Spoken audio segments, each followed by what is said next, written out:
dia, meu nome é Nívia, sou aqui como estagiária e hoje apresentar um trabalho para vocês, certo? Primeiro a gente vai contextualizar, vai pôr em prática e vai refletir. O que é contextualizar, querido? Contextualizar é a gente falar sobre o assunto que a gente vai abordar. Qual é a disciplina? História.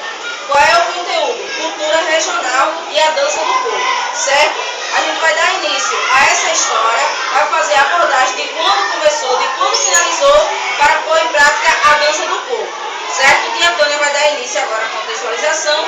Dúvidas vocês podem ser tiradas e depois a gente vai dançar um pouco, tá certo? Pode começar, tia Tânia. Bem, quem é que sabe me informar como surgiu a origem da dança do povo? Quem é que sabe me informar? Não. Ela é da nossa origem. Vou contar a vocês como surgiu.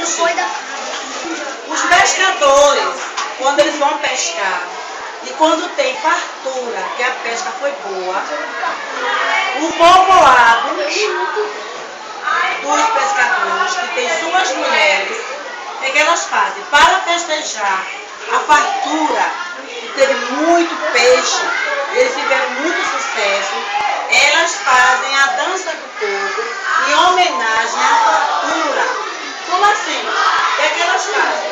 Elas pegam o peixe, elas tratam o peixe, todas as mulheres dos pescadores, que é uma aldeia, e faz o peixe de fogo. Enquanto o peixe está no fogo, ela se caracteriza, coloca uma saia estampada, uma blusinha e vai dançar a dança do fogo em homenagem à fartura. E os seus maridos ficam olhando e aplaudindo, certo?